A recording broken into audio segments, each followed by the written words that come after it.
Hello, let's talk about technology, digital media, and reading instruction. Technologies, digital media, and reading instruction, delving into users' acceptance of Literacy Cloud, a look from Smart PLS. There will be a brief introduction to begin with, and then followed by method, and then next we're gonna talk about result and discussion. Lastly is to conclude, and then finally giving the suggestion. Students starting a school already start gaming, blogging, apping, networking, and they are using technology in all area of their life. They are the Z generation. They are the 94 populations of the world, and now they are the future generation of us. They have entered the world of multimodal technology.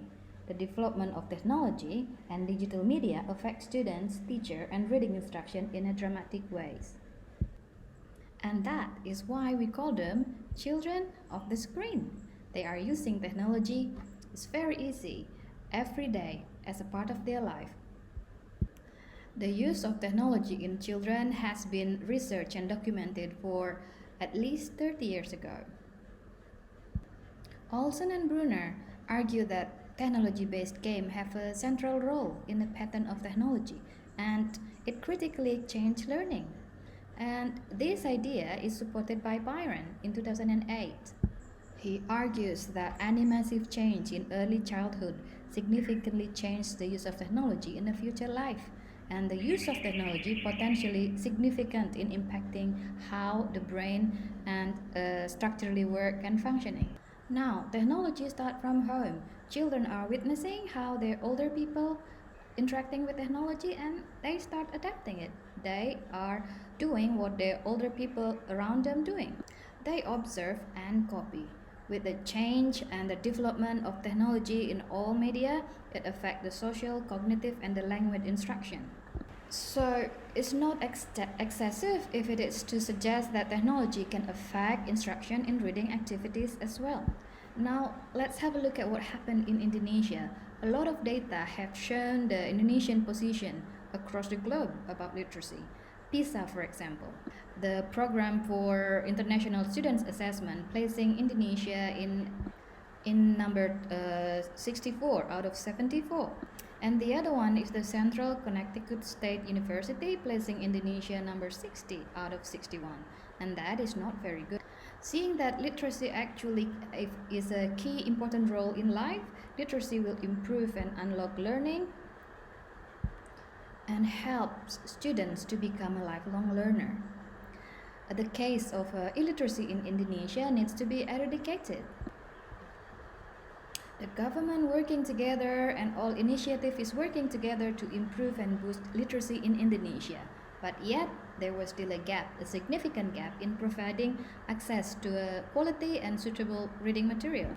Now, education is a big agenda. The government cannot work alone. They need support from all initiatives and the communities. Now, Literacy Cloud is one of the initiatives by Room to Read. It's an online Google platform that provides a quality reading book, and it's digitalized and it's free to access. Literacy Cloud is a state-of-the-art technology bring into learning. Regardless what background, language, and disabilities, everyone can access Literacy Cloud. Now, book can be accessed everywhere in Indonesia. There's actually a vast amount of research show that it's essential to cultivate reading using a digital platform. Yes, Literacy Cloud is doing it. Literacy Cloud enable learning, motivate, and also inspire.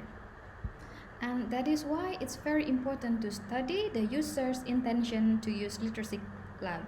What factors are affecting them when using Literacy Cloud in reading instruction, whether at home or at school. Now, let's talk about the methods that are being used in this research. The Venkatesh UT models is being used as a model in studying this phenomena. And these technology acceptance models have been widely used across the globe. Venkatesh models of analysis comes with several descriptions of variables.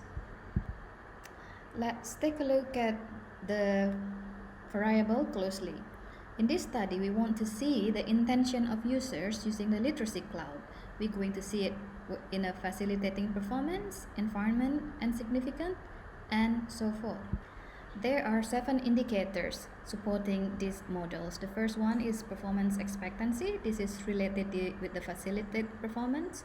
Social influence is whether or not environment and the close people around the users have an impact on someone's intention or decision to adopt the literacy cloud.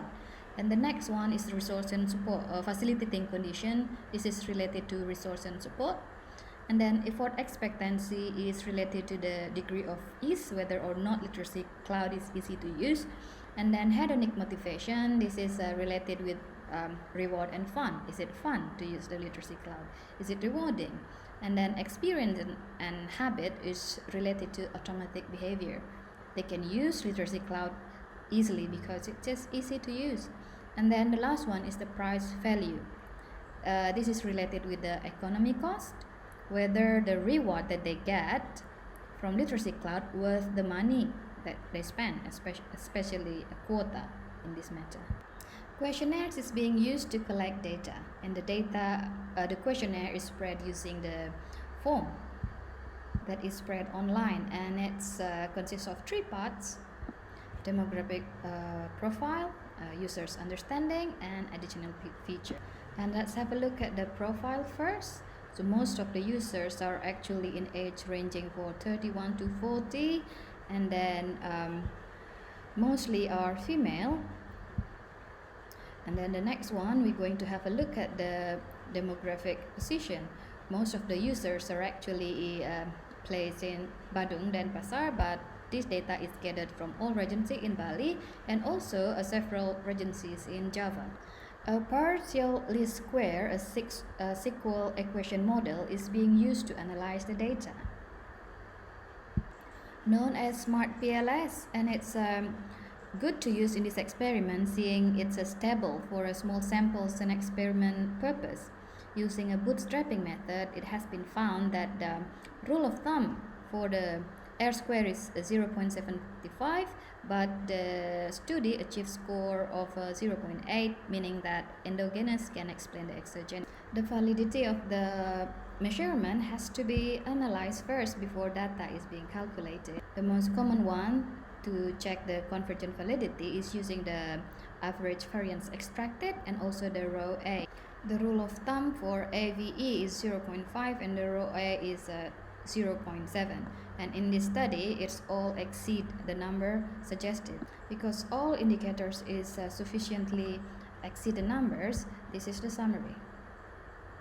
Discriminant validity is also being measured using a Fornell Larcker criterion, and the root square should be greater than the correlation between the latent variables. To test the hypothesis in this study, we are using the signification of 0.05, and the t-statistic should exceed more than 1.64. 3 variables confirm it affecting the intention of use literacy cloud: hedonic motivation, habit intention, and price value. And from that, we can suggest several things. The first one is the habit of using habit is affecting greatly using literacy. If someone feel that literacy cloud bring a great benefit, they'll use it automatically. And it's also related to the price value. If they feel it's very beneficial and worth it, they will pay anything. And then if the application bring pleasure, they will use and adopt the technology. And from the conclusion, we can make several recommendations. The first one is giving a professional development on literacy cloud, and that seems obvious, but what not obvious is that the reading instructors should consider using technology in their daily teaching. They should consider this because of the rapid expanding technology. For more comprehensive report on this study, you can view our articles, and thank you very much for listening, and I hope to see you again in another occasion. Thank you very much.